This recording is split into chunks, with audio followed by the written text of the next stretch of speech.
इज़्ज़त माफ़ वज़ीर आज़म जनाब नरेंद्र मोदी साहब, इज़्ज़त माफ़ रेल मिनिस्टर जनाब अश्विनी वैष्णव साहब, इज़्ज़त माफ़ लेफ्टिनेंट गवर्नर जम्मू कश्मीर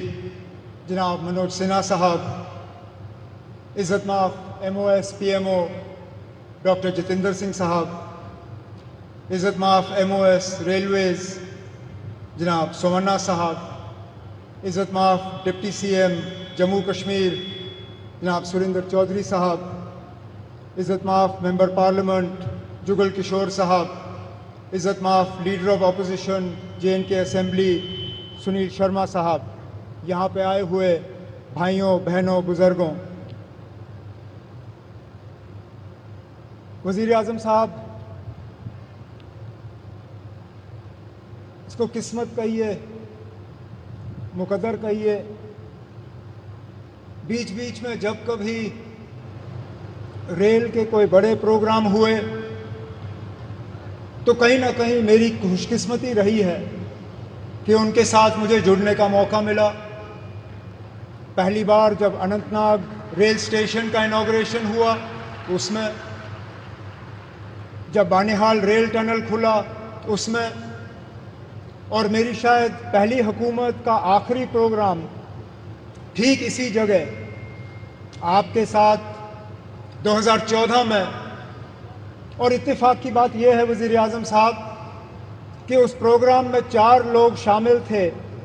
4 आज भी इस स्टेज पे आपके साथ बैठे हैं। आप उस वक्त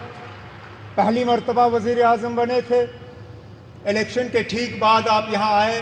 और आपने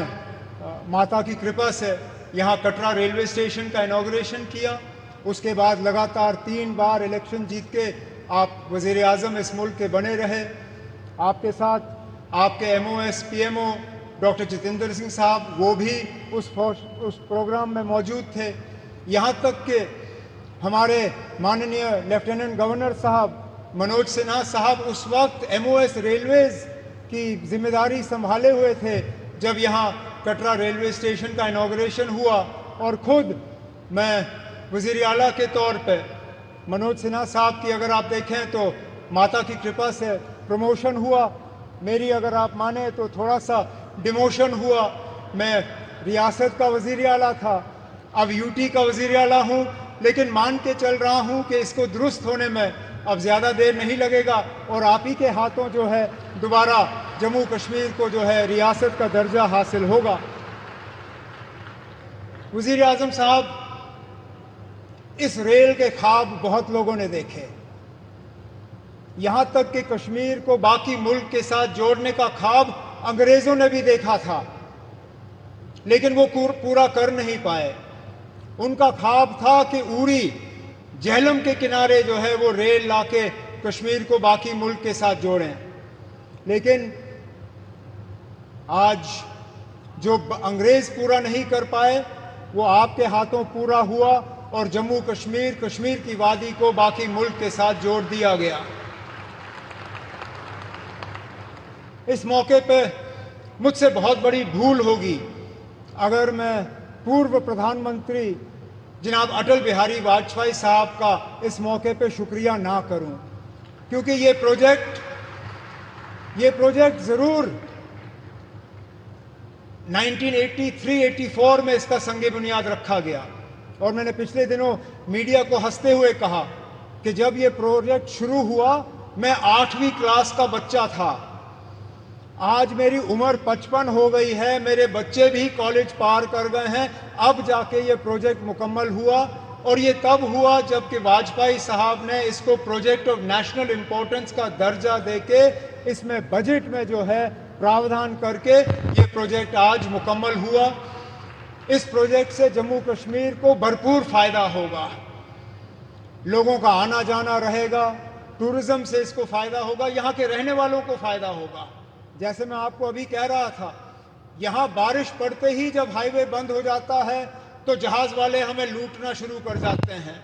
जो 5,000 की टिकट होती है वो अचानक घंटों के अंदर 20,000 की टिकट हो जाती है। इस रेल के बनने से कम उन जहाज़ वालों की जो लूट रहती है टिकटों की, वो कम हो जाएगी और हमारा आना जाना आसान रहेगा। इसी तरह हमारा मेवा, हमारा फ्रूट, कश्मीर के सेब, कश्मीर के चेरी, कश्मीर के और सारी चीज़ें जो हैं, मैं उम्मीद करता हूं कि अब रेल के ज़रिए मुल्क के बाकी मार्केटों में इनको पहुंचाने का काम होगा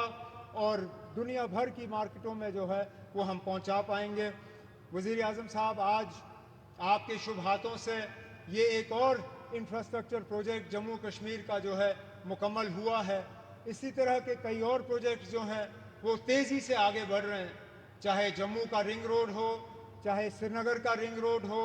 चाहे दिल्ली अमृतसर कटरा का एक्सप्रेसवे हो, चाहे जम्मू श्रीनगर 4 लेनिंग हाईवे का काम हो, जम्मू एयरपोर्ट के एक्सपेंशन का काम, श्रीनगर एयरपोर्ट के एक्सपेंशन का काम, जम्मू ये रेलवे के नेटवर्क का एक्सपेंशन, इन सब चीज़ों को जो है तेज़ी से मुकम्मल करके हमारा पूरा इरादा है और हमारी मुकम्मल कोशिश है कि जो विकसित जम्मू कश्मीर, विकसित भारत का जो आपने नारा दिया है, उसको पूरा रंग भर के हम मुकम्मल करके यहाँ के लोगों के हवाले कर लेंगे। लेकिन आज इस मौके पे जम्मू कश्मीर के लोगों की तरफ से वज़ीर आज़म साहब, मैं आपका दिल की गहराइयों से इस मौके पे शुक्रिया और मुबारकबाद करता हूँ। बहुत बहुत शुक्रिया।